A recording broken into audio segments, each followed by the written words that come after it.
કેવડાવ્યું આપણે. તે તો ના પાડતા છે. હા, તેને ના કીધું છે કે અમે સરકાર નથી, પણ આપણે માની લીધું છે. આપણે એવું માની લીધું કે આપણે તો સરકાર ચૂંટીને ત્યાં મોકલેલો છે, એટલે આપણું હવે કલ્યાણ થઈ જાય. એવું નહીં ભાઈ. જો આ ધરતી પર સરકાર તો બંધારણ પ્રમાણે અનાજકાલ પૂર્વીને તો છે જ, પણ આ એક સંસ્થાના રૂપમાં એને પણ કીધું છે કે ભાઈ અમે અમારી સંસ્થા છે, અમારી સંસ્થા છે. પેલા નહીં કે ભાઈ અમારી સંસ્થા નહીં, આ રજીસ્ટ્રેશન થયેલા એક સંસ્થાના રૂપમાં પક્ષ પાર્ટીઓ.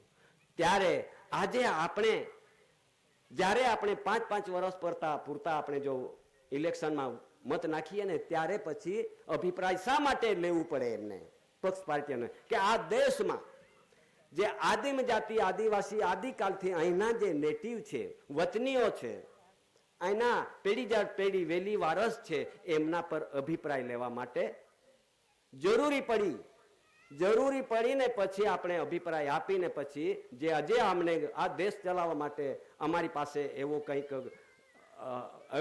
અમારી પાસે ધ્યાન દ્રષ્ટિ નથી, આવા પાસે અમે હોશિયાર નથી, અમે ભણેલા નથી, એટલા માટે આપણે એમને ચલાવવા માટે અધિકાર આપ્યો છે.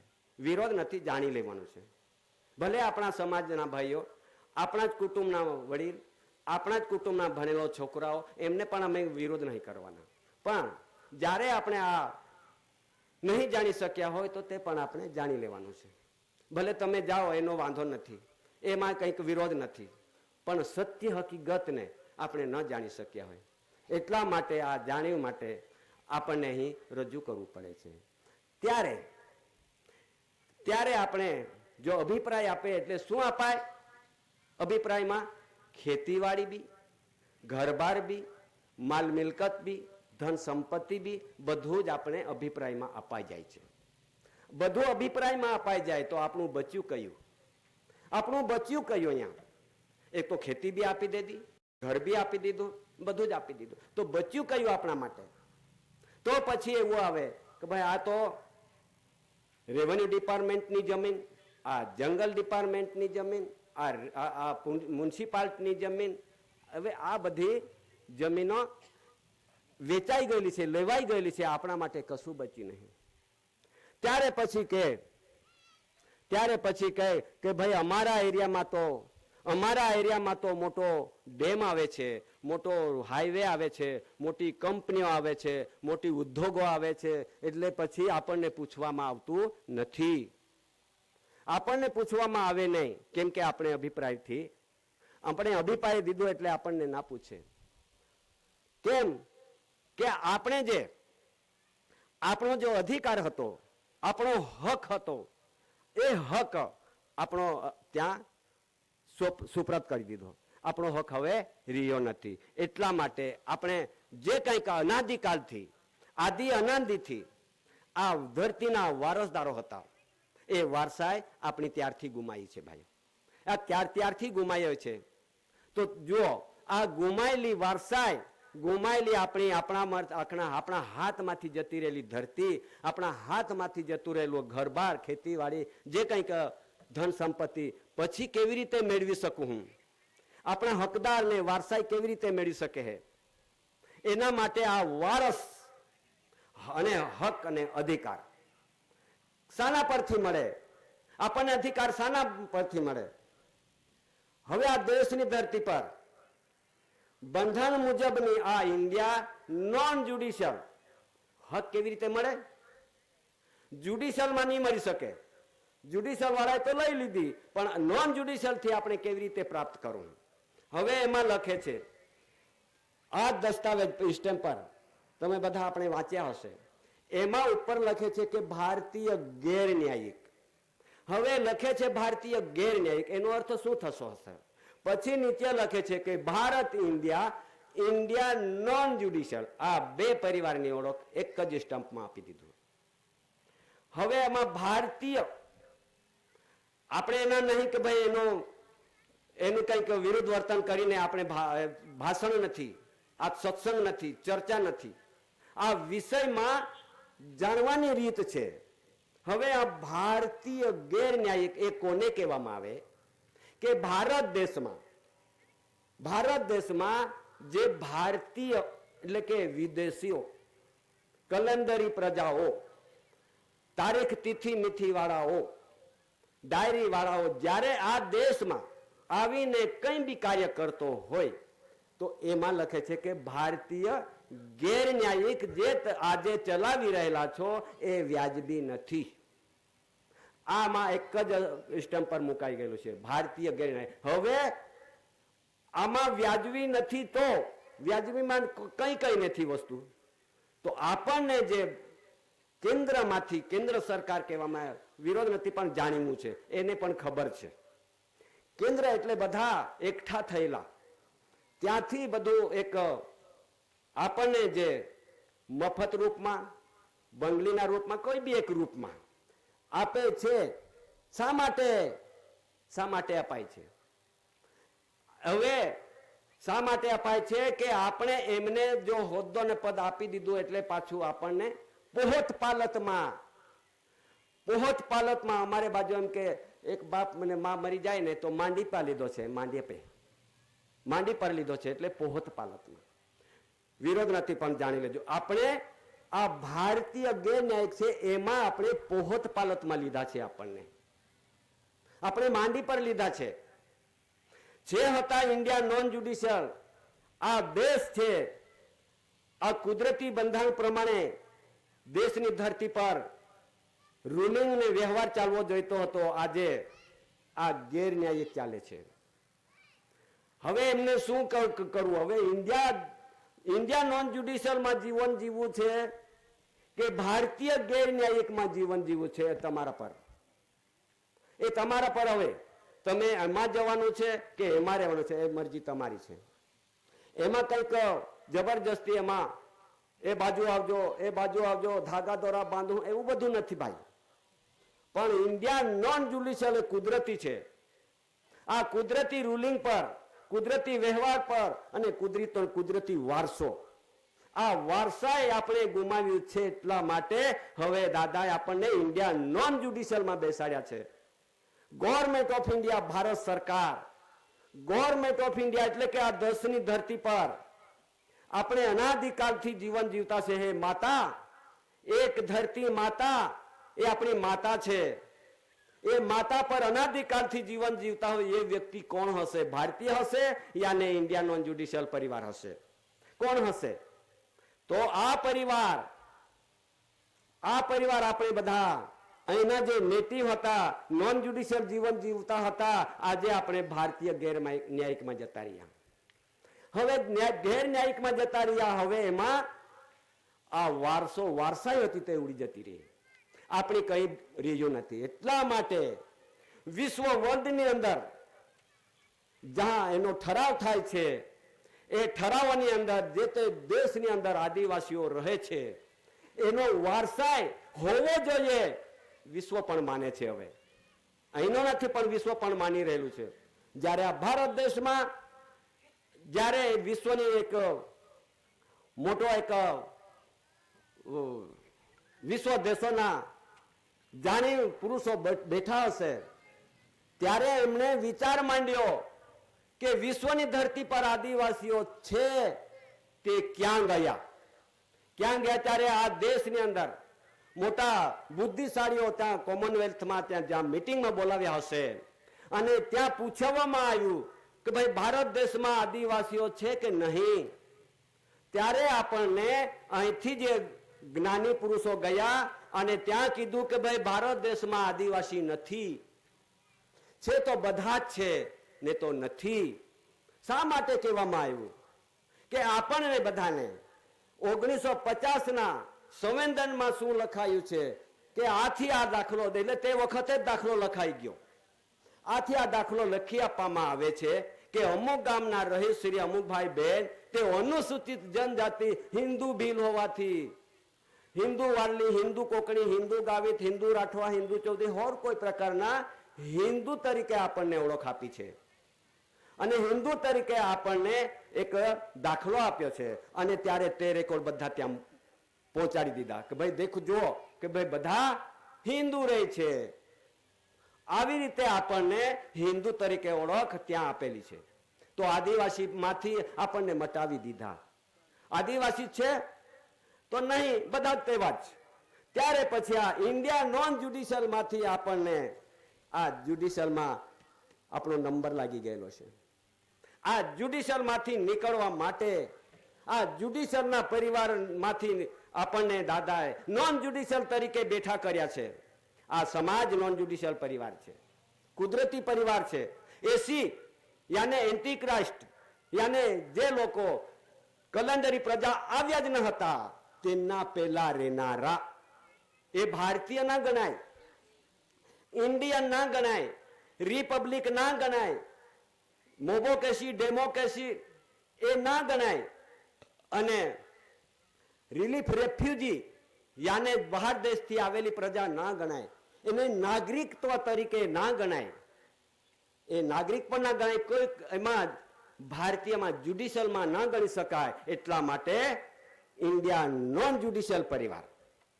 જો આપણે જ્યાં ફસાઈ ગયેલા હોય, આપણે કંઈક જતા રહેલા હોય, એનો બી વિરોધ નથી, પણ કઈ કોના પરિવાર છે તેની ઓળખ આપણે આપવાની છે. હવે આપણે આપવાની છે, અને નહીં આપશો, નહીં આપણે એમનો પુરવાર થવા માટે સક્ષમ રહેશો તો પછી આપણે કોના પરિવાર, કોના પરિવાર? એના માટે હવે આ ધરતી પર આ બધું આવી રહેલું છે.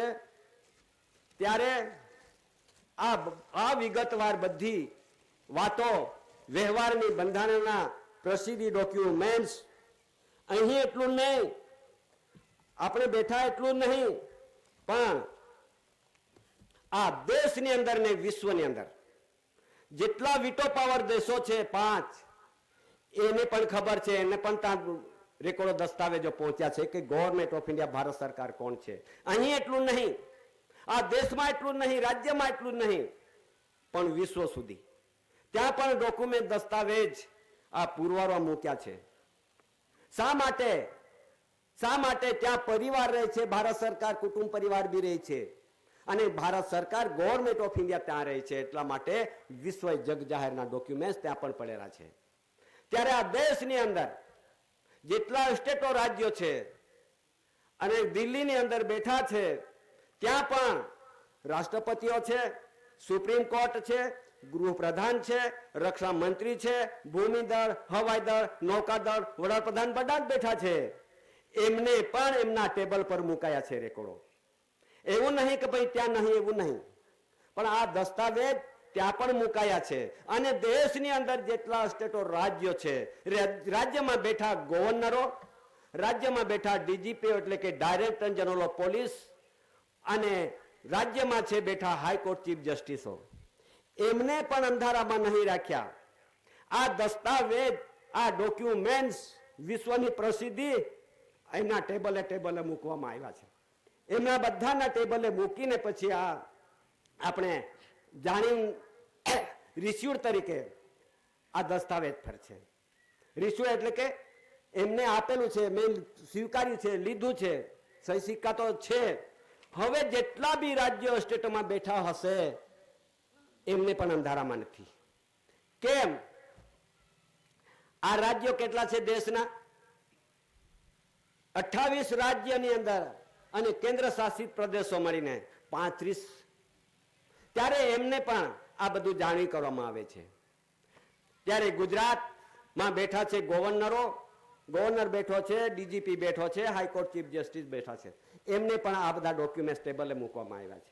તેમ કરીને આખા દેશની અંદર ગુજરાત, રાજસ્થાન, હરિયાણા, દિલ્હી, ચંડીગઢ, પંજાબ, જમ્મુ કાશ્મીર, શ્રીનગર, હિમાચલ પ્રદેશ, ઉત્તરાખંડ, ઉત્તર પ્રદેશ, બિહાર, ઝારખંડ, છત્તીસગઢ, આંધ્રપ્રદેશ, કર્ણાટક, ગોવા, મુંબઈ, દીવ દમણ કેન્દ્ર શાસિત પ્રદેશ, કેરલા, તમિલનાડુ, ઓડિશા, પશ્ચિમ બંગાળ, મિઝોરમ, ત્રિપુરા, નાગાલેન્ડ, મણિપુર, કોઈ રાજ્ય બાકી ના હો કે તેના ટેબલે ના રેકોર્ડ હોય. તેના ટેબલ ના રેકોર્ડ હોય ચાલે નહીં, બધાને જાણી કરે. દિલ્હીની અંદર પણ બધાને, કોમનવેલ્થ ને બધાને આ ડોક્યુમેન્ટ દસ્તાવેજ આપવામાં આવે છે. શા માટે? શા માટે આપવામાં આવે છે? કે સાચી હકીકત આજ વિશ્વની અંદર અંધારામાં રાખી રહેલું છે, છુપાવી રાખી છે.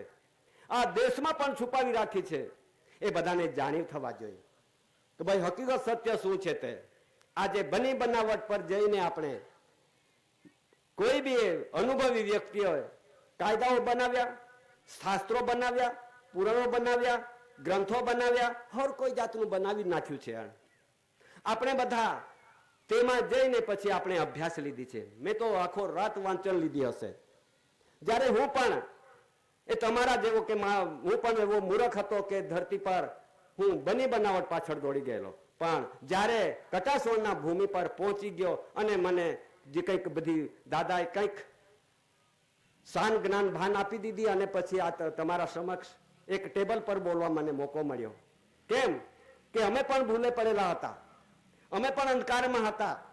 ત્યારે પછી આજે આ દાદાનો વ્યવહાર વિશ્વ વર્લ્ડની ખ્યાતિ પ્રખ્યાતિ જગ જાહેરમાં મુકાયા વ્યવહારને આજે આપણે ભૂલી ગયેલા છે.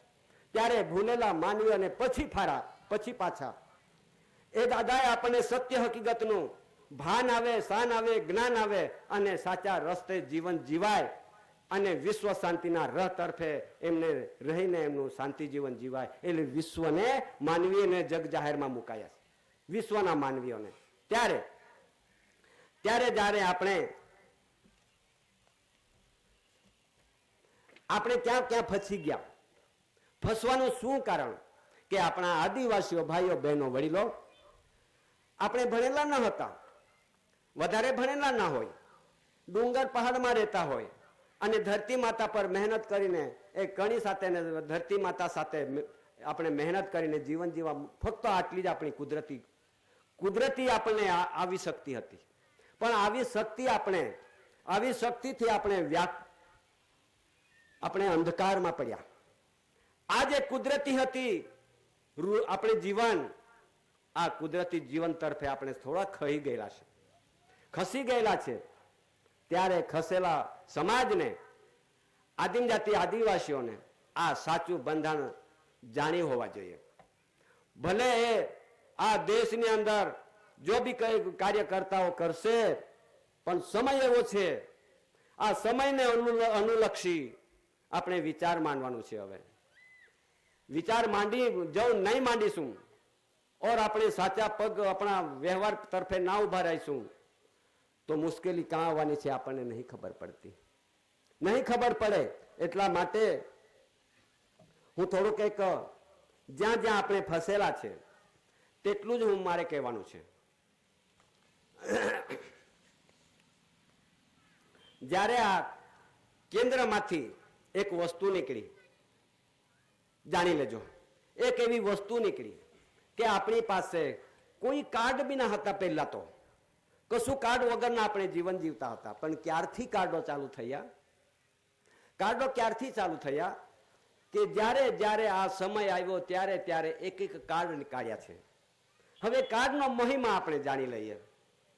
હું નહીં કહેતો આ સુપ્રીમ કોર્ટના જજોને બધા જ જાહેર કર્યું છે. હું નહીં કહેતો કે કાર્ડમાં શું આવે છે એ આપણે જાણી લઈએ. હવે આ ધરતી પર પહેલો કાર્ડ કયો નીકળ્યો કે ભાઈ આઈડેન્ટિટી કાર્ડ, એટલે મતદાન કરવાનું એક આઈડેન્ટિટી કાર્ડ. આઈડેન્ટિટી કાર્ડ શા માટે કાઢ્યો કે ભાઈ મને મત મળે, મને મત આપે, બસ એટલા સિવાય બીજું કઈ નહીં. બીજો એક પોઈન્ટ આવ્યો કે પાછું એક કાર્ડ કાઢ્યો કે ભાઈ રેશન કાર્ડ, જેને જરૂર હોય છે તે કાઢ્યા હશે ને છે જ, હજુ બી કાઢતા હશે, વાંધો નથી, પણ સાચી હકીકત જાણી લેવું પડે.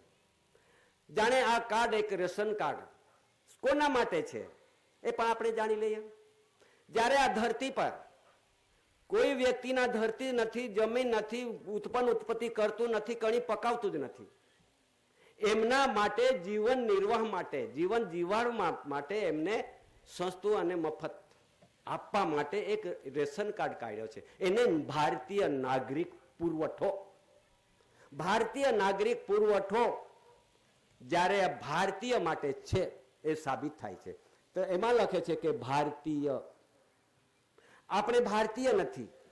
તો આ એક કાર્ડ આપણને ઘેરો મારી દીધો. બીજો એક પોઈન્ટ આવે કે ભાઈ એક કાર્ડ આવે છે કે જોબ કાર્ડ. હું વિરોધ નહીં કરતો, પણ જેને કાઢવો તો કાઢજો, વાંધો નથી. જોબ કાર્ડ એટલે 100 દિવસનું એક મજૂરી, 100 દિવસ પૂરતું મજૂરી મળે એના માટે એક જોબ કાર્ડ કાઢવામાં આવે છે. ત્યારે આપણે મજૂરિયા છો કે અહીંના માલિકના પરિવાર છો એ આપણે વિચારવાનું છે. અરે જે વસ્તુ આપણને કોના માટે કાઢી તે આપણને ના સમજાઈએ અને આપણે તો સમજ નહીં પાડે, કેમ કે ભણેલા નથી, આપણે અભણ છે. અભણને લીધે આ બધી પ્રવૃત્તિ ઊભી થયેલી છે. ત્યારે કે ભારતીય નાગરિક પુરવઠાને આપણે આજે લાવીને ખાધો છે તો કોના પરિવાર, એટલે આ માંડી પર લીધા છે, એટલે કે પોહત પાલતમાં એવું સાબિત થઈ ગયું છે. ત્યારે આગળ હવે બીજો એક કાર્ડ, એટલે બહુ ઘણા કાર્ડ છે, મારે આગળ જવાનું નથી, પણ ફક્ત એક એવો કાર્ડ નીકળેલો છે કે આધાર કાર્ડ. આધાર કાર્ડ હવે બધાને આપણા માટે બધા માટે આધાર કાર્ડ લઈ લીધો, આપી દીધો, લઈ લીધો. હવે આપણે આગળ જોઈએ. આગળ જઈએ તો એક સુપ્રીમ કોર્ટમાં એક કેસ દાખલ થયો. કેસ દાખલ થયો ને આધાર કાર્ડ માટે જ આપણી પાસે છે બધું જ. આધાર કાર્ડ માટે એક કેસ દાખલ થયો સુપ્રીમ કોર્ટમાં. તે કેસ ચાલી જતા સુપ્રીમ કોર્ટે જાહેર કરી દીધું, જજમેન્ટ કરી દીધું કે આધાર કાર્ડ પુરાવા તરીકે જરૂરી નથી. શું કહે છે એમાં લખે છે, આધાર કાર્ડ બેંક, મોબાઈલ, સ્કૂલ કે કોલેજ માટે ફરજિયાત નહીં. સુપ્રીમ કોર્ટ હવે કોઈ જગ્યા પર ફરજિયાત નહીં, હું નહીં કહેતો, આ સુપ્રીમ કોર્ટે જાહેર કરેલું છે. તો આ ફરજિયાત નહીં, આધાર બંધન સાથે એક પ્રકારનો દગો છે. આ સુપ્રીમ કોર્ટના ચંદ્રચૂડ જજે જાહેર કર્યું છે. હું નહીં કહેતો શા માટે દગો છે, એમ કે એમાં લખે છે એને તે રદ કરવાનો લાયક છે જસ્ટિસ ચંદ્રચૂડ, સુપ્રીમ કોર્ટનો જજ. તો આપણે તો બધા એમને આ દગો છે એને રદ કરવાનો લાયક છે. હું નહીં કહેતો કે નહીં. તો આપણે તો બધા આજે એમાં જો પ્રવેશી ગયા હશે તો આ કોના માટે એ પણ જાણી લેજો. હું નહીં કહેતો, હા આ બધા ત્યાંથી દિલ્હીથી પ્રસારિત થતું તેનું જ હું વાત કરું છું. કંઈક આપણે આપણા છોકરાઓ કંઈક જગ્યા પર આધાર કાર્ડ વગર ચાલતું જ નથી, આજે બી ચાલતું જ નથી. જોઈએ એટલે જોઈએ જ. એક એવું સુપ્રીમ કોર્ટે ચંદ્રચૂડે કીધું છે કે આ દગો છે. હવે આગળ કે જો કદાચ એમાં જબરજસ્તી જો માગણી કરતો હોય કોઈ બી અધિકારી, કોઈ વ્યક્તિ, તો નવી દિલ્હીથી જાહેર થયું છે હવે જબરજસ્તી પૂર્વક આધાર કાર્ડ માંગનારને 1 કરોડનો દંડ અને 3 થી 10 વર્ષની કેદ. હવે જે વ્યક્તિઓ જબરજસ્તી માંગતા હોય તો દિલ્હીથી પ્રસારિત થતું છે. આગળ હવે પાછું જે આપણા છોકરાઓ ભણતા હોય અને ભણતા છોકરાઓ માટે આધાર કાર્ડ જરૂર ને જરૂર જોઈએ. હવે ગાંધીનગરથી પરિપત્ર જાહેર થતું, તેમાં શું લખે છે કે જે વિદ્યાર્થીઓ પાસે આધાર કાર્ડ ન હોય તેવા પણ પરીક્ષાને આવેદન પત્ર ભરી શકશે. તેઓને ફોર્મ આધાર કાર્ડ વગર પણ સ્વીકારવામાં આવશે, જે મુજબની સ્પષ્ટતા કરવામાં આવી છે ગાંધીનગરથી શિક્ષણ બોર્ડના અધિકારીઓ. તો આ શા માટે જાહેર કરતા હોય અને આપણી પાસે કોણ માંગતા હોય એ વિચાર માંડવાનો છે. હવે એના માટે એમણે પણ જાણ્યું થાય, બધાને જાણ્યું થાય કે ભાઈ આ ક્યાં દગો છે અમારા માટે. અહીંયા લખે છે બાળકના આધાર કાર્ડ વિના એડમિશન માટે શાળા ઇનકાર કરી શકે જ નહીં. UIDAI નવી દિલ્હી. હવે શું છે આ બધું? આ બધી જે હકીકત છે આ દિલ્હી વાળા ના પાડતા હોય તો માગનારા કોણ હશે? હવે આગળ પાછો કે દિલ્હીથી પ્રસારિત થતું, વિરોધ નથી, ભલે લેવાનું હોય તો લેવો, આપવાળા ફેર લેવાનું હોય તો લેજો, કઈ વાંધો નથી. પણ હકીકત શું છે, આપણા ભારતીય લોકોએ શું કર્યું છે આપણા માટે એ જ આપણે જાણવાનું છે. હવે દેશમાં ત્યાં નવી દિલ્હીથી પ્રસિદ્ધ થતું દેશમાં શરણાર્થીઓના આધાર કાર્ડ બનશે અને બેંક એકાઉન્ટ પણ ખુલશે. નવી દિલ્હી. હવે એમાં લખે છે કે ભારતમાં લાંબા ગાળાના વિઝા પર રહેતા વિદેશીઓ, હું નહીં લખવા ગયો, આ દિલ્હીથી પ્રસિદ્ધ થતું છે. ભારતમાં લાંબા ગાળાના વિઝા પર રહેતા વિદેશીઓ હિન્દુ, શીખ, બૌદ્ધ, જૈન, પારસી, ઈસાઈ તમામ કોમ્યુનિટીના લોકો. એમાં આદિવાસી નથી હા લખેલું, એમાં આદિવાસી નહીં લખેલું. આ હિન્દુ, શીખ, બૌદ્ધ, જૈન, પારસી, ઈસાઈ લખેલું છે દિલ્હીથી. એમાં આદિવાસી નથી.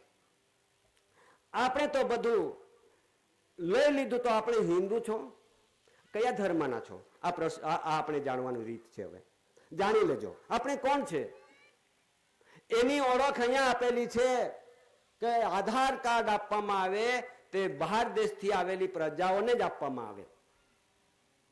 આ દેશમાં રહેતા આદિવાસીઓ એના જે મૂળ વતની, મૂળ બીજ, મૂળ વંશ, પેઢી જાત વેલી વારસ એની બીટા નેટિવ પ્લેસ જન્મ જાતના આદિવાસીઓ આદિકાલથી પેઢી દર પેઢી વેલી ચાલતી આવેલી, એના માટે એમાં ઉલ્લેખ નથી. તો શા માટે આ બધું આપણા માટે થોપી બેસાડ્યું? એક વિચાર માંડવાનો છે હવે આપણે. શું આ બધી વાત નહીં કહેવાનું? શું આ બધી વાત ગુપ્ત રાખવાનું? શું આ બધી વાતો આપણને નડતરરૂપ છે તે આપણને નહીં કહેવાનું? શું છે બધી આ વિરોધ નથી, પણ ફક્ત સાચી હકીકતને આ ફોલો કરવાનો છે, જાણ્યું કરવાનું છે. કેમ કે આ ઇન્ડિયા નોન જ્યુડિશિયલ પરિવારને આ કાર્ડનો કોઈ જરૂર નથી. કાર્ડનો જરૂર નથી, પણ આપણે થોપી બેસાડ્યા. વાંધો નથી, આપણી પાસે છે, વાંધો નથી. પણ દાદાનો એવો વ્યવહાર છે, વિશ્વ વર્લ્ડની ખ્યાતિ પ્રખ્યાતિ જગ જાહેરનો વ્યવહાર છે. એ આપણને વ્યવહારથી રહેશું તો જરૂર ને જરૂર વ્યવહાર તારી લેશે આપણને, જરૂર. એમાં શંકા ના હોય. કેમ કે ઇન્ડિયા નોન જ્યુડિશિયલ તરફે આપણું જીવન જીવવા માટે તટસ્થ રહી જવાનું છે. અને આ સાબિત અને પુરવાર થવા માટે આપણે આપણા પગ પર ઉભા રહીને આપણું આ જે જમીનો છે, જે ધરતી માતા છે, જે ઘર છે, જેટલી મિલકત છે, એ મિલકતને પાછું નોન જ્યુડિશિયલ તરીકે આપણું જીવન નિર્વાહ કરીને આપણે પુરવાર કરવાના છે. લીધું છો છે આપણી પાસે આવું મિલકત, ધન, સંપત્તિ આજકી લીધી છે, પણ છતાં દાદાનો વ્યવહાર એવો છે કે વિશ્વને ખબર પડી ગઈ.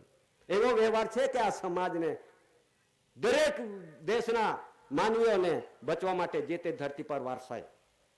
હવે આપણો વારસાઈ નોન જ્યુડિશિયલ તરફે વારસાઈ રાખજો. હવે આ જ્યુડિશિયલની વારસાઈ આપણને અહીંયા ટકવાની નથી ને રહેવાની નથી. ત્યારે પછી આગળ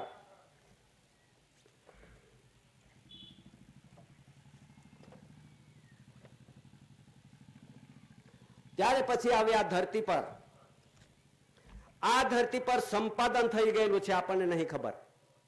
આ ધરતી બધી સંપાદન થયેલી છે. અને સંપાદનનો શબ્દો એટલે કે આપણી નથી. જ્યારે અહીંયા જરૂર પડે ત્યારે આ લોકો આપણને ઉઠાડીને ભગાડી શકે છે. સંપાદન એટલે સંપાદનનો ડોક્યુમેન્ટ બન્યો છે. જ્યારે આ જમીન સંપાદન બાબતે લોકસભામાં ખરડો રજૂ કરવા બાબતે, જ્યારે અહીંયા સંપાદન બાબતે કટાસોળના ભૂમિ પરથી દાદાના જે ડોક્યુમેન્ટ દસ્તાવેજના આધારે ત્યાં સંપાદનને ન થઈ શકે. ભારત રાજસ્વ ઇન્ડિયા રેવન્યુ ભૂમિ ભારત સરકારની છે. ભારત સરકારની જમીનને સંપાદન કરવાનો કોઈને અધિકાર નથી. આવા ડોક્યુમેન્ટ્સ ત્યાં ટેબલે મુકાયા છે. સુપ્રીમ કોર્ટ, રાષ્ટ્રપતિ, ગૃહપ્રધાન, રક્ષા મંત્રી બધે જ જગ્યાએ મુકાય છે કે ભાઈ આ ભારત રાજસ્વ ઇન્ડિયા રેવન્યુ ભૂમિ જમીન કોઈને અધિકાર નથી કે આ સંપાદન કરી શકે. ત્યારે બધાને આ સંપાદન બાબતે પણ ડોક્યુમેન્ટ્સ બની ગયેલો છે.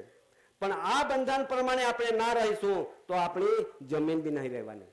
ત્યારે જે વખતે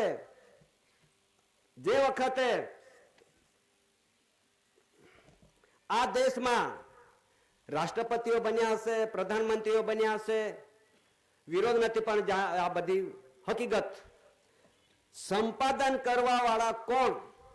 તો નોકર. એમાં લખેલું, એમાં છે બધાના ફોટા સહિત OIGS, જાને પગાર લઈને જીવનારાઓ, એમાં છે. હવે તમને કહું, આજે પણ વડાપ્રધાન નરેન્દ્ર મોદી, વિરોધ નથી, પણ સત્ય હકીકત જાણવાનું છે. આ ફોટા સહિત એમના ટેબલ પર મુકાયા છે, ફોટા સહિત ત્યાં દિલ્હીમાં મુકાયા છે. એમાં નરેન્દ્ર મોદીના કેટલી પગાર છે તે પણ અહીંયા લખેલું છે. 1,92,000 પહેલા હતી પગાર છે. હા, એક મહિનામાં. તો જે સરકાર જ છે, ગવર્મેન્ટ જ છે, માલિક જ છે, તો પગારનું શું જરૂર પડ્યું? અહીંયા રાષ્ટ્રપતિનું છે, અહીંયા રાષ્ટ્રપતિનો ફોટો બી છે, અને 1,80,000 પગાર છે. તો જ્યારે પગાર જો લેતો હોય વ્યક્તિ, તો માલિક કોને ગણવાનું? હવે જ્યારે વિશ્વની અંદર એક અમેરિકા છે, મોટામાં મોટું એક સત્તાધારી, એક વિશ્વનો એક અધિકારી એટલે કે દેશ, બધા કરતા ઊંચો અને મોટો અને સત્તાધારી દેશ, તે દેશનો જે રાષ્ટ્રપતિ છે, તે પણ અહીંયા પગાર લખેલું છે. પાઉન્ડ, ડોલર, એ બધાના ફોટા સહિત. અને વિશ્વની એક મહારાણી છે, ઇલિઝાબેથ કહેવામાં આવે, વિશ્વની મહારાણી, તેને પણ એ પગારમાં એનું પણ 311 કરોડ પાઉન્ડ એમને પણ મળતા છે. તો જુઓ, વિરોધ નથી, પણ આ વિશ્વની અંદર જેટલા બી રાજકર્તાઓ વિશ્વના ધરતી પર કોઈ રાષ્ટ્રપતિ બન્યા છે, કોઈ વડાપ્રધાન બન્યા છે, કોઈ ગૃહપ્રધાન, કોઈ સત્તા પર બેઠા હશે, તેમના બધા જ પગારમાં ગયા છે, પગાર લે છે. પગાર દેનારો માલિક કોણ હશે? એ માલિક કોણ હશે? વિશ્વને પગાર આપનારો. વિશ્વને પગારમાં ગયા બધા માલિક હોદવા. હવે માલિક, પગાર આપનારો માલિક હોદી નાખો. વિશ્વની અંદર ગવર્મેન્ટ એક જ ગણાય છે, તે ઓનર છે, અને એના આધારે એમને પગાર મળે છે. એ ગવર્મેન્ટના જેટલા બી પ્રોપર્ટી, વર્કિંગ કેપિટલ બેલેન્સ, એ બધી સરકારની છે, ગવર્મેન્ટની છે. તે ગવર્મેન્ટના બંધારણ થકી એમને પગાર મળતી હોય તો કોને માનવાનું? માલિક. વિચાર કરો, આ બધું એનું ડોક્યુમેન્ટ ટેબલ પર મુકાયું છે, આ દસ્તાવેજ ટેબલ પર મુકાયું છે, અને એમના સહી સિક્કા થયેલા છે કે તમને પણ જાણ કરવામાં આવી છે, બધાને જાણ કરવામાં આવી છે કે તમે તો OIGS છો, તો માલિક કોણ હશે? તો આ બેઠી જે સમાજ, આ બેઠી છે આધ્યાત્મિક જ્યોતિ પ્રદીપ સમાજ, કુદરતી સમાજ, આ સમાજ છે ને OIGS ના અંડરમાં નથી, પણ આપણે કંઈક એમના અંડરમાં જતા રહ્યા હશો તો પણ આપણે આ દ્રષ્ટિ ખીલાવો. હવે માલિકના પરિવાર બેઠા છો, OIGS ના પરિવાર નથી, પણ માલિક ઓનરના વિશ્વના ખ્યાતિ પ્રખ્યાતિ જગ જાહેરમાં થયેલા એવા સિકોર કેસરીસિંહ દાદા, વિશ્વ વર્લ્ડના ગવર્મેન્ટ તરીકે વિશ્વની ખ્યાતિમાં મૂક્યા હશે, એના પરિવાર બનશો હશે તો આપણે ઠારો મળશે. દાદા, આ ઠારાની વાત છે, વારસાઈની વાત છે, નોન જ્યુડિશિયલ વારસાઈની વાત છે. ત્યારે આ બધી બંધારણની જોગવાઈમાં કઈ ક્યાં મુકાયેલું છે? આ બધી વારસાઈ કયા આધારે વારસાઈ મુકાશે? તો ત્યારે આ એક આવા રૂલ્સ બન્યા છે, મુંબઈ લેન્ડ રૂલ્સ 1921 અને આ ગુજરાત લેન્ડ રૂલ્સ 1972, 74 ને 75. આ ગવર્મેન્ટ કા એક ધરતી, આ લેન્ડ એટલે ધરતી, આ ધરતીના નિયમો બનેલા છે. આ નિયમમાં મૂકેલા છે. આપણે શું મૂકેલા છે? ઓળખ, આપણી વારસાઈ આ રૂલ્સમાં મુકાયું છે. કયા પાન નંબરમાં મુકાયા હશે? તો 418 પાન નંબરમાં એમ ઉલ્લેખ છે એમાં કે chronological table showing the currency of rules under Section Land Act from Government Order 2 4/2/69 એટલે કે ગવર્મેન્ટ એવું એક બંધારણમાં આ પ્રસિદ્ધિમાં મુકાય છે તે ગવર્મેન્ટ સરકારની વારસાઈ કરન્સી એટલે 1 રૂપિયાની નોટ, એમાં લખ્યું છે કરન્સી અને પૈસા પરચુરણ કોઇન્સ, એ બધા સરકારની વારસાઈ બતાવે છે. અને આપણે છે તો સરકારના વારસાઈમાં કઈ જગ્યા પર લખેલું છે આ રૂલ્સમાં? 418 તો સરકારની વારસાઈ બેસી ગઈ. હવે આપણી સમાજની પરિવારની કઈ જગ્યા પર વારસાઈ છે? તો એમાં હાથે 419 નંબરમાં છે. સાથે જ જેને જોવાનું હોય ને ભણેલા હોય, કોઈ અભ્યાસી હોય ને કોઈ બી ડિપાર્ટમેન્ટના અધિકારી આવ્યા હશે તો જરા વાંચી લેજો, વાંધો નથી. આ જ રૂલ્સની અંદર લેન્ડ રેવન્યુ રૂલ્સ, લેન્ડ યાને ધરતીના નિયમ બંધારણ મુજબ આ રૂલ્સમાં એવું લખાયેલું છે કે એમ લખાયેલું છે કે it is frequently asserted but not sufficiently apparent that our landowner in Bombay, એટલે બોમ્બેના બંધારણથી પેલા બોમ્બે ચાલતું હતું, બોમ્બે માન્યતા રાખેલું ત્યારે in Bombay is not taxation but the natural revenue of the community. It takes nothing from the cultivator or from the farmer laborer but only for the landlord. If government did not calculate these revenue, the cultivator and laborer would be no better off. શું કહેવા માંગે છે કે natural revenue of the community, સમાજ cultivator યાને ખુદ આ હળ ચલાવે છે પોતે, ફાર્મર લેબર એટલે ધરતી સાફ સૂફ કરે છે, આ બધા ઘઉં પકાવે છે, ઘઉં પક્યા છે, ચણા પાક્યા છે, ઓર કોઈ પ્રકારના અનાજ પાક્યું છે, એને કલ્ટિવેટર એટલે પોતે હળ રાખીને બધું આ મહેનત કરી છે. એના માટે આ કલ્ટિવેટર સમાજ, નેચરલ રેવન્યુ ઓફ ધી સમાજ, એના પર કોઈ જાતનો ઓઆઈજીએસ કે કોઈ બી ડિપાર્ટમેન્ટના અધિકારીઓ કોઈ બી જાતનો કિરાયો, કોઈ જાતનું ટેક્સ ના લઈ શકાય, એમને માફ છે. આ સમાજને માફ છે. But only for the landlord. મોટા મોટા ઉદ્યોગપતિઓ, મોટા મોટા ફેક્ટરીઓ, મોટા મોટા કંપનીઓ, મોટા મોટા સેંકડો એકર જમીન કબજે કરીને છત્રી ઓળીને પછી આપણને મહેનત કરાવતા હોય એવા લેન્ડલોર્ડ બન્યા હશે, એમના પર ટેક્સ લેવાનું છે, રૂલ્સ કહે છે. આ સમાજ માટે નથી, સત્તા ટેક્સ લઈ જાય છે. આપણે ભરીએ છીએ જમીન મહેસૂલ ભરીએ છીએ, ઘરવીરો ભરીએ છીએ, ઓર કોઈ જાતના ટેક્સ એમાં માફ છે, સત્તા ભરે છે. તો ભરતો વ્યક્તિ જે ભરે છે, આ ભરતો વ્યક્તિ કોણ હશે? એમાં રૂલ્સમાં લખાયેલું છે. કોણ હશે? કે જે ભરતો હશે તે વ્યક્તિ ભાડુતી જ ગણાયો. માલિકનો પરિવાર ના ગણાય, પણ ભાડુતી જે લે, ટેક્સ લે, જે ભરનારો છે, ભાડું ભરતો હોય એ ભાડુતી જ ગણાયો.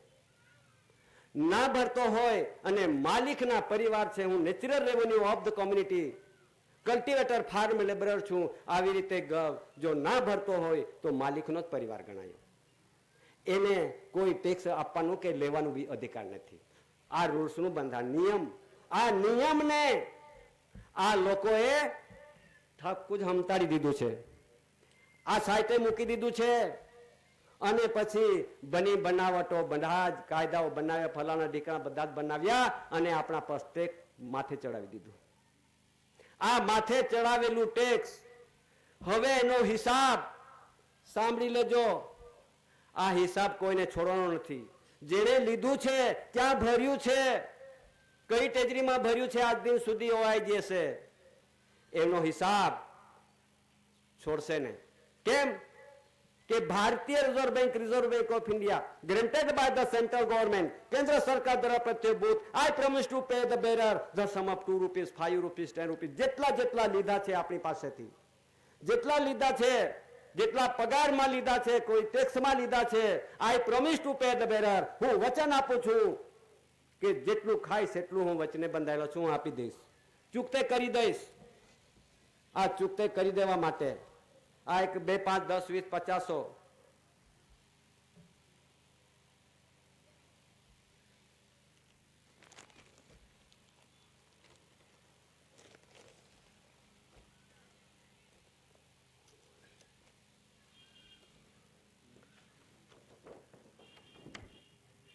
આ બધા આપણે પૈસા પૈસા રૂપિયા રૂપિયા રૂપિયા બધા જ કહેતા છે. આના સિવાય ચાલતું બી નથી, ચાલતું નથી. પણ એમાં શું છે લખેલું?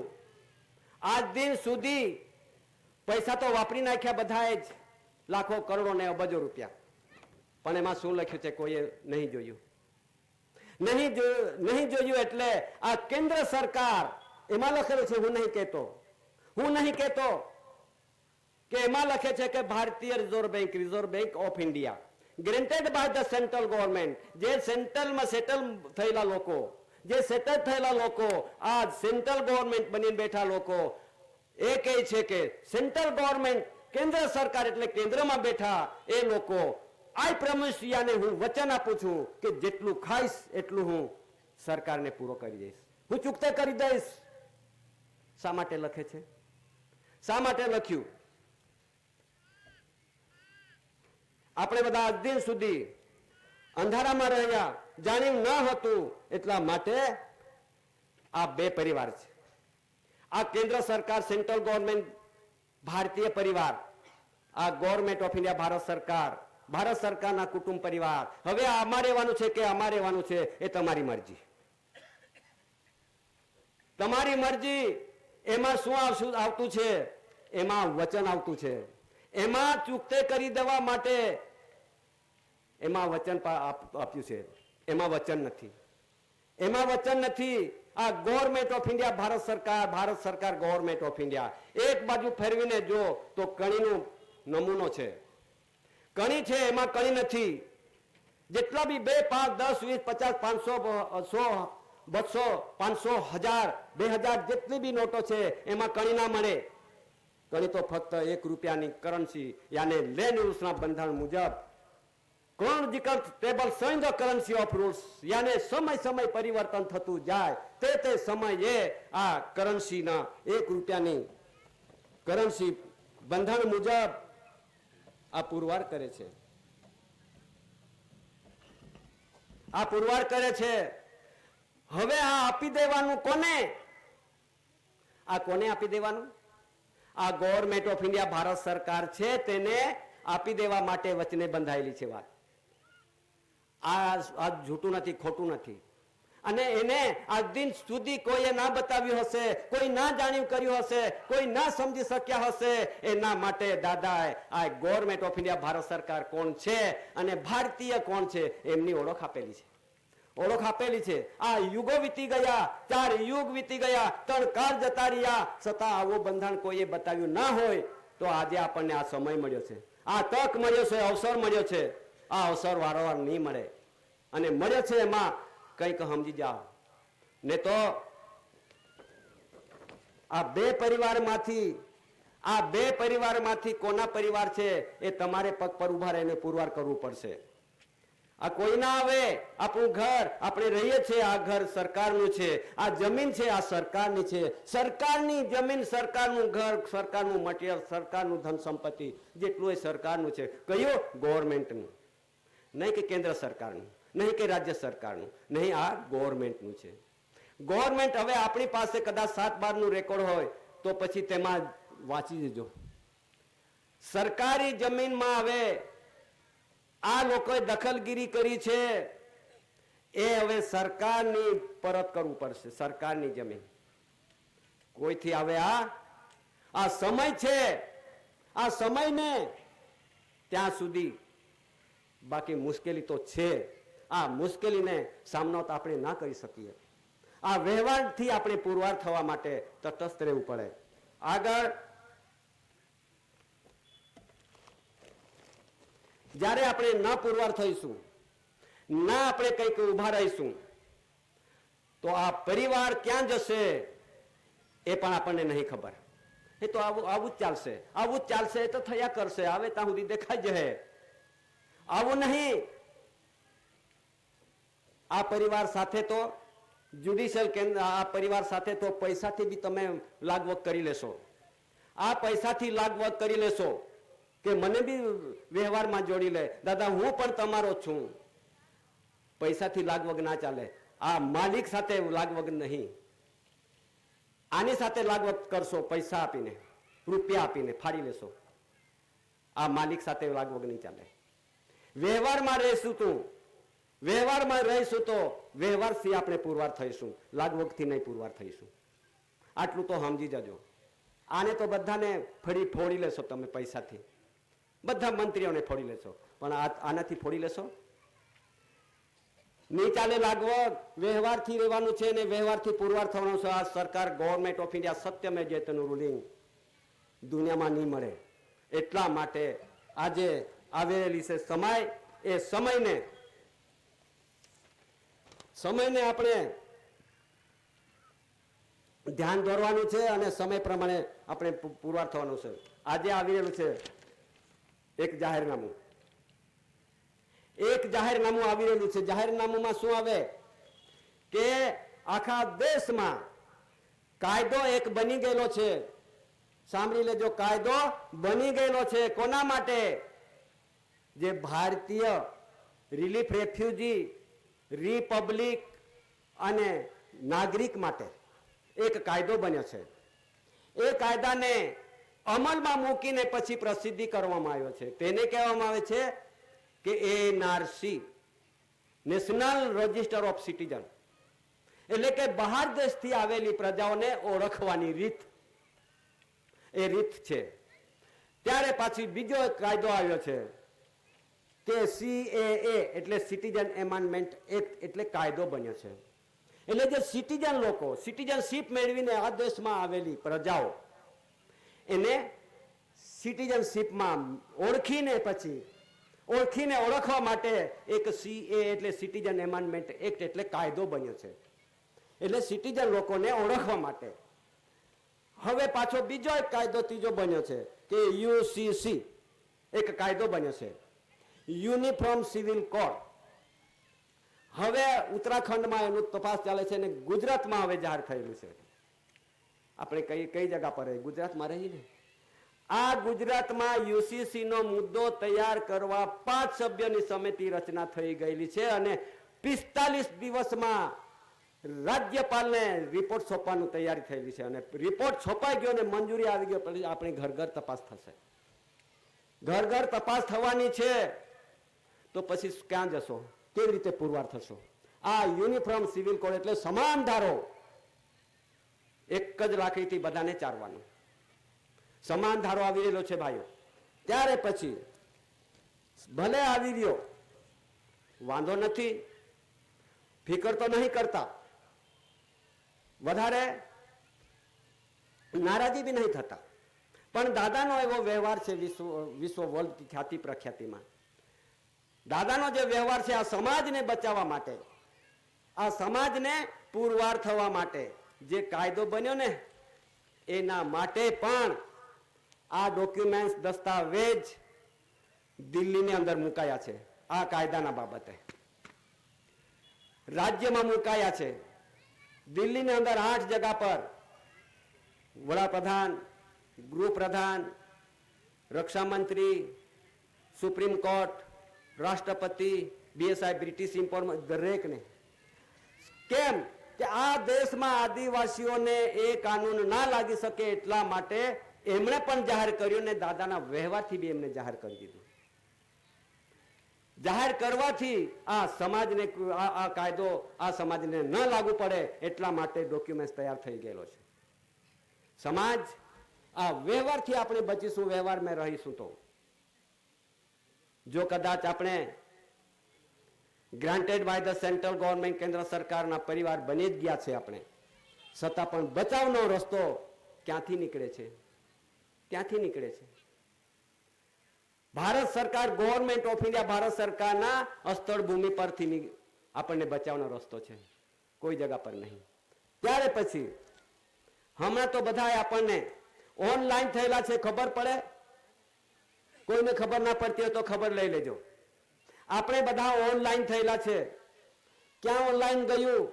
જ્યારે અંગૂઠો લગાવીને ત્યારે ઓનલાઈન થાય છે. આપણે તો બધા જ અંગૂઠા ચાલી ગયા અને ઓનલાઈનમાં આપણને ત્યાં જોઈન્ટ કરી નાખ્યા છે. તમારે આધાર કાર્ડ કાઢવાનું હોય તો થપ્પા લેવાનું, આ ચહેરો લેવાનો, ઓનલાઈન થયેલો છે. જ્યારે જ્યારે અંગૂઠો મારો ત્યારે તમારો ઓનલાઈન થાય છે. ત્યારે ઓનલાઈનમાં શું આવશે? હવે ક્યાં જાય છે ઓનલાઈન? ખબર નહીં? ખબર ઓનલાઈન ક્યાં જાય છે? આ દેશમાં બહાર દેશથી આવેલી પ્રજાઓ માટે એક એવા ઓફિસો બનાવેલા છે. ઓફિસો બનાવે વિઝા પાસપોર્ટનો ઓફિસ. વિઝા પાસપોર્ટનો ઓફિસ બનેલા છે. અને તે ઓફિસોમાં આપણો અંગૂઠો ને આપણો થપ્પા ને આપણો ચહેરો ત્યાં જાય છે.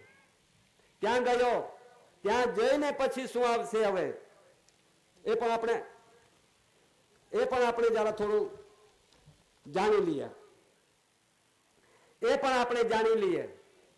હવે ઓનલાઈન થયાથી વિઝા પાસપોર્ટમાંથી એવા એક ડોક્યુમેન્ટ નીકળશે. હવે આવા એક પાસપોર્ટ નીકળવાના છે.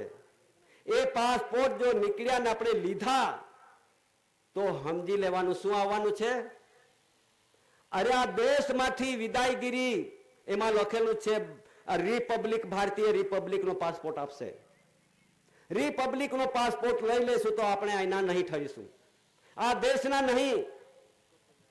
હવાઈ માર્ગે આવ્યા છે અમે, દરિયા માર્ગે આવ્યા છે અમે, ભૂમિ માર્ગે છે આવ્યા અમે. આવી રીતે એનું નિશ્ચિત થઈ જવાનું છે. આ નિશ્ચિત થઈ જશે તો પછીથી આપણું કંઈ ચાલે નહીં. જો આપણે આજે જોયું ને, મોબાઈલમાં જોયું હશે, પેપરમાં વાંચ્યું હશે, ટીવીમાં જોયું હશે, વિશ્વની અંદર ઇમિગ્રન્ટ એક્ટ લાગેલો છે. વિશ્વનો ઇમિગ્રન્ટ એક્ટ. અને તે ભારતમાં પણ એનો ઠરાવ થઈ ચૂક્યો છે. એ પણ સાંભળી લેજો. ત્યાં અહીંથી ગયેલા, દેશ વિદેશથી ગયેલા વ્યક્તિઓ અમેરિકાથી શા માટે આ બાજુ કાઢે છે? શું જરૂર એમને? એ તો જીવન જીવા ગયેલા ને. પણ આ visa passport, landing permit, 5 photo થકી, આ કરાર થકીને મુદત થકી ગયેલા વ્યક્તિઓને ત્યાંથી પાછા મોકલવાના. એવી જ રીતે આ દેશમાં પણ, ભારત દેશમાં પણ આ જ પોઝિશન થવાની છે ને થશે. કેમ કે અહીંયા બી ઇમિગ્રન્ટ્સ રહી છે.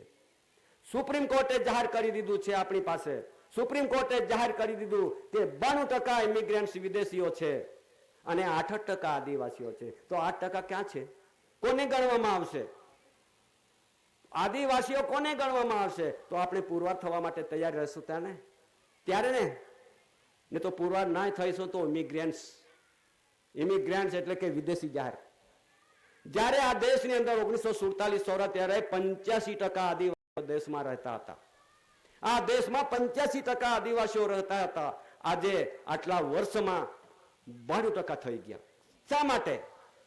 આપણે બધા ધર્મમાં જતા રહ્યા. આપણે બધા હિન્દુમાં જતા રહ્યા. કોઈ આપણા સમાજ આદિવાસીઓ ના, આપણો 8%. આપણે આ બાણીમાં નહીં જવાના.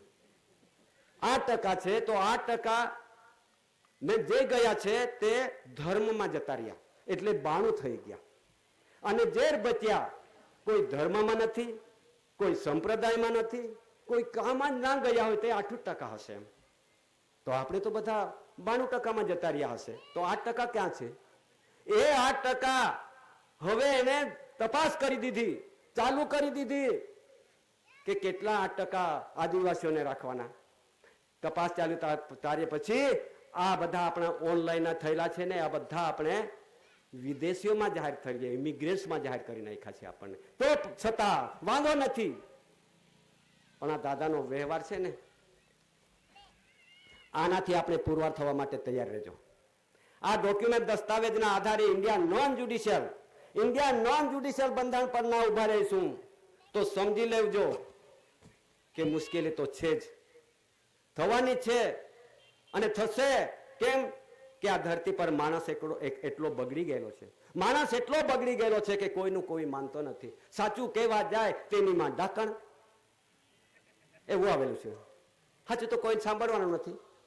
એટલા માટે સત્યને જાણવા માટે કોશિશ કરવાનું છે. આપણે સમય છે, યોગ છે, સમય છે, અવસર છે ત્યાં સુધી.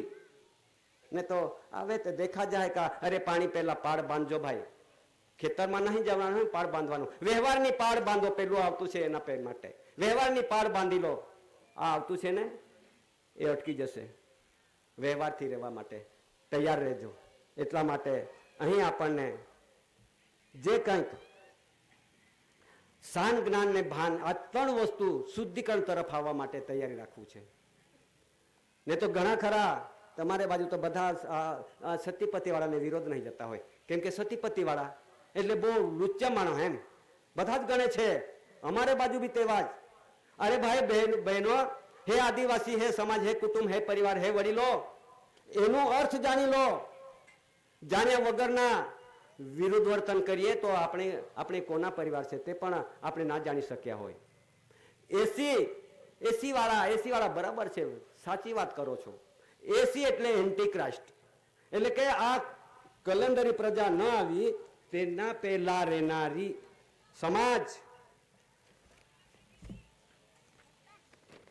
આ કેલેન્ડર છે ને, આ કેલેન્ડર પ્રજાઓ એમના વર્ષો ગણે છે, એમના વર્ષોથી રહે છે અહીંયા, વર્ષો ઉજવણી કરે છે અને ઉજવણી કરીને અહીંયા રહે ઠારો મળે છે. આ જે કલંદરી પ્રજાઓની ઓળખ થવાની છે અને એ ઓળખમાં આપણે જઈશું તો મુશ્કેલી તો છે. એટલા માટે કે આજે કેલેન્ડરની જોગવાઈમાં શું છે? આજે 2025 આ કોનું વર્ષ? 2025 કોનું વર્ષ? આપણું છે નહીં, આમાં નહીં. 2025 તો જે આ ધરતી પર ભારત દેશમાં જે ધર્મના લોકોએ રજીસ્ટ્રેશન કરીને ધર્મ સ્થાપન કર્યું છે એમના વર્ષો ગણતરી ચાલુ છે. એમની વર્ષ ગણતરી ચાલુ છે. દિવાળી આવે તો એનું જે હિન્દુની દિવાળી આવે તો તે દિવાળી વાળે છે. જે તે ધર્મના લોકો એમાં પતેતી આવે છે, રમજાન આવે છે, જે તે એના તહેવારો આવે છે તે ઉજવણી કરતા તેના જાતિના ધર્મના લોકો ઓળખાય છે. તો આપણે તો એમાં છે જ નહીં. આપણું છે જ નહીં. આપણું છે કે આપણું નહીં છતાં હા ફટાકડા આપણે ફોડીએ ને. અરે દિવાળી આવે ત્યારે અરે મારો છોકરો તો માનતો નથી, 4000 રૂપિયાના ફટાકડા ફડાલ ફડાલ ફડાલ ફડાલ. અરે ભાઈ એ કહે છે કે હે પ્રાર્થના કરે છે, હે પ્રભુ, હે ઈશ્વર, હે માલિક, જે આગળના અમન ચમન જીવન કરી આવ્યા છે, અમે આ વર્ષો વીતી ગયા, હવે બી આવતો સમય અમને અમન ચમન જીવન દેજે. લે ફટાકડા ફોડું છું, આનંદ માણું છું, કૂદું છું, નાચું છું. આપણે નાચ્યા ને, આપણે નાચ્યા તો જેના તેના વાડામાં જઈને આપણે નાચ્યા, એ વાડામાં પરિવાર આપણે બન્યા. તો હવે એમાં લખી દીધું છે આપણી પાસે છઠ્ઠા ધોરણના ચોપડામાં આમ લખી દીધું છે. જરા તે બતાવી દો. તો બતાવવા છે પૂરા વગર પુરવાર કેવી રીતે થાય? જો તમે ભણ્યા હશો તો ભણ્યા હશો, ના ભણ્યા હશો તો ના ભણ્યા હશો. એમાં છઠ્ઠું ધોરણ કોઈ ભણ્યા છો? નહીં ભણ્યા. છઠ્ઠું ધોરણ તો ભણ્યા નથી ને. એ છઠ્ઠા ધોરણમાં શું કહે છે? આ છઠ્ઠા ધોરણના ચોપડાનું છે. આમાં માર્ગદર્શિકા, નવનીત માર્ગદર્શિકા પ્રથમ સત્ર ભાગ 1 ધોરણ 6. છઠ્ઠું તો ના ભણ્યા છે, હા, કે એમાં ભણતા તો પછી ખબર પડતી. એમાં એમ લખે છે આ ધર્મના બંધારણ મૂક્યું છે. હવે એમાં લખે છે કે ધર્મ હિન્દુ, ધર્મગુરુ આદિ શંકરાચાર્ય, ધર્મ ગ્રંથ ભગવત ગીતા, રામાયણ, મહાભારત, ધર્મ સ્થાન મંદિર, ધર્મ પ્રતીક ઓમ અને ધર્મ તહેવાર દિવાળી, હોળી, જન્માષ્ટમી, બળદ જેટલા બી કેલેન્ડરોમાં છે એમના હિન્દુના છે એમ લખે છે.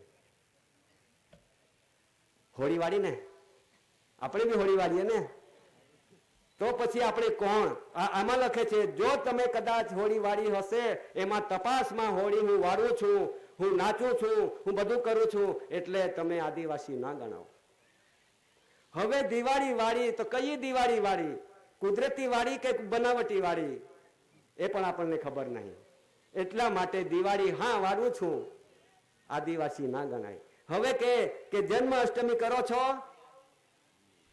છો તો હા કરીએ, આદિવાસી ના ગણાય. હવે જેટલા બી તહેવારો છે કેલેન્ડરમાં, એટલા તહેવારો જો ઉજવતા હશે તો પછી આદિવાસીઓ ના ગણાવો. પ્રશ્ન અહીંયા આવેલો છે. એટલા માટે યુસીસી યુનિફોર્મ સિવિલ કોડ સમાન ધારો એ લાગવાનો છે અત્યારે. ત્યારે પછી આપણે ખ્રિસ્તીમાં ગયા હશો તો એમાં એમનો જે ધર્મગુરુ ઈસુ, ધર્મગ્રંથ બાઇબલ, ધર્મસ્થાન દેવળ અને તે ચોકડીયું પાટિયું અને પછી નાતાલની ઉજવણી, એટલે બધા તહેવારોના અહીંયા મૂકેલા છે. હિન્દુ, મુસ્લિમ, પારસી, ખ્રિસ્તી, જૈન, બૌદ્ધ બધાને જ મૂકેલા છે. તો આપણે કોણ? એક વિચાર માનવાનું છે, કોઈને વિરોધ નથી અમે, અને વિરોધની વિષય બી નહીં કાઢવાના, પણ હકીકત સત્ય છે તે આપણે કોણ છે એમની ઓળખ, એમાંથી આપણે શું થવાનું છે. એટલે આદિવાસીઓ અહીંના જે વતની છે તેના પર આ યુસીસી કાયદો લાગતો નથી. છતાં આપણે ગયા હશો તો લાગવાનો એટલે લાગવાનો જ. આપણે પુરવાર થવા માટે તૈયાર રાખજો ને. એટલા માટે આ એક બધું કંઈક આવેલો સમય અને આવેલા આફત માંથી બચવા માટે દાદાએ એક એવો વ્યવહાર આપણા માટે કાઢ્યો છે. દરેક, ભલે તમે કલેક્ટરો બન્યા હશો, તમે ફોજદાર બન્યા હશો, તમે ડીએસપીઓ બન્યા હશો, તમે મોટા મોટા અધિકારીઓ બન્યા હશો, તમે સંસદો બન્યા હશો, ધારાસભ્ય બન્યા હશો, કઈ વાંધો નથી, બનો. પણ કયા વ્યવહાર, કોના વ્યવહારનો બચાવ કરશો? બચાવ કોના કરવાના છે? આ સમાજનો બચાવ કરવાના છે કે પેલાના? એક પણ આપણે વિચાર માંડજો. ને તો ઇમિગ્રન્ટ એક્ટ લાગેલો છે, આ વિશ્વનો ઇમિગ્રન્ટ છે. હવે 1922 સાલમાં એનું આ કાયદો બનાવ્યો છે અંગ્રેજોએ, 1922 સાલમાં, કે આ દેશમાં જે ઇમિગ્રન્ટ લોકો રહેશે એના માટે એમને હોદીને પોતપોતાના દેશ પર માદરે વતન મોકલી દેવા માટે એનો ઠરાવ થયેલો છે. એ ઠરાવ છે એટલા માટે અહીં 1961, 1962 અને 1966 એનો અમલ થઈ ગયેલું છે. અને 1983 અને 1984માં એમનું અમલવારી થઈ ગયેલું છે. હવે વિશ્વમાંથી, આખા વિશ્વ ધરતી પર આ બધું ફેલાવાનું છે. અને ફેલાઈ જશે તો હે સમાજ, હે આદિમજાતિ આદિવાસીઓ ભાઈઓ બહેનો વડીલો, ક્યાં જશું? કોના સહારો લેશું? કોણ બચાવશે? એ બચાવનો રસ્તો ક્યાં છે? એ આપણે હવે આધ્યાત્મિક જ્યોતિ પ્રદીપ સમાજ દાદાએ આપણને ઊંચા પદ પર મૂક્યા છે. આધ્યાત્મિક યાને કુદરતી સમાજ, નોન જ્યુડિશિયલ સમાજ. હવે આ દીપ એવું છે, એટલે વિશ્વના ધરતી કરતા એવી ધરતી છે આ. એમાં જે રહેનારો જે સમાજ છે, આદિવાસીઓ છે, એ બધા કરતા ઊંચું છે. વિશ્વના માનવીઓ કરતા આ સમાજને ઉચ્ચ પદ પર મૂક્યા છે. વિશ્વના ધરતી કરતા, વિશ્વના માનવીઓ કરતા. એટલું આ આપણને આધ્યાત્મિક જ્યોતિ પ્રદીપ સમાજ એવી બેઠી છે સમાજ.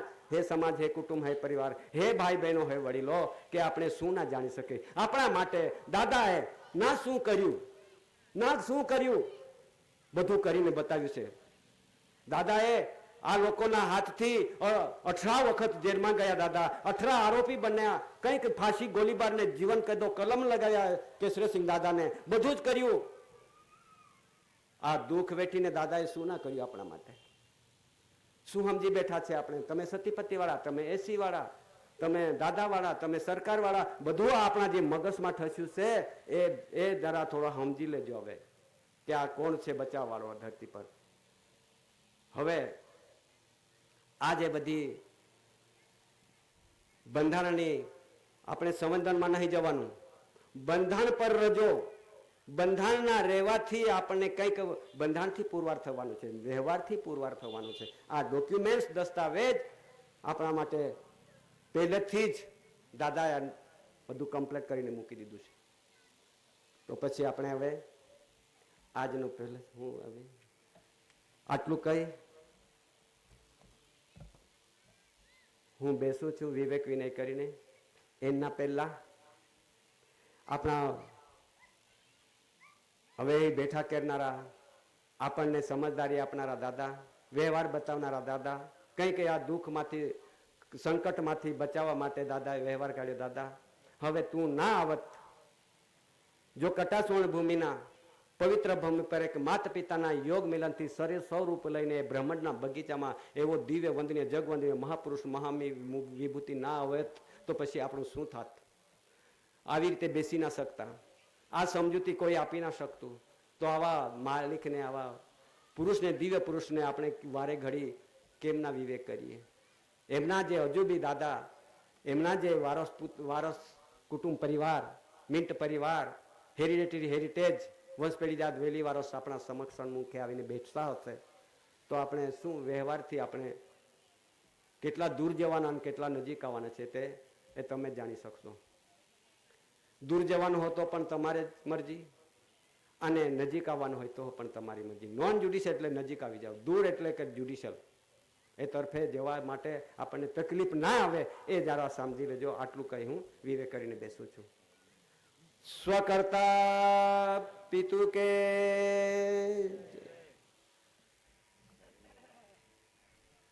હવે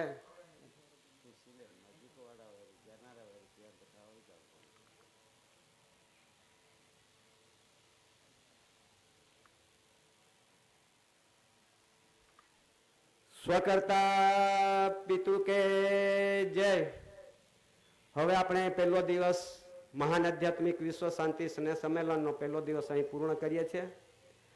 અને પૂર્ણ તો કર્યો, વિવેક તો રજા તો છૂટી તો મળી, પણ અહીંયા જે આપણા માટે તમામ સમાજ ભાઈઓ બહેનો માટે અહીંયા રસોડો બન્યો છે. અને નજીકના જનારા ભાઈઓ, ઘરે જવાના હોય બહેનો ભાઈઓ વડીલો, એ ઘરે જવાના હોય તેને પણ અહીંયા જમી કરીને જવાનું છે. અહીં રહેનારા એને પણ જમવાનું છે. તો આપણે અહીં હવે છૂટી કરી અને આપણે ત્યાં જમણ માટે રસોડાના મેદાન પર જઈને આપણે જમવાનું બેસી જવાનું છે. અને વ્યવસ્થાવાળા, વેચવાવાળા ભાઈઓ એ તાત્કાલિક ત્યાં રસોડે પહોંચી જાય અને જમવાવાળા ભાઈઓ બહેનો હાથ ધોઈને બેસી જાય જમવામાં. જમીને જ ઘરે જવાનું છે. ચાલો.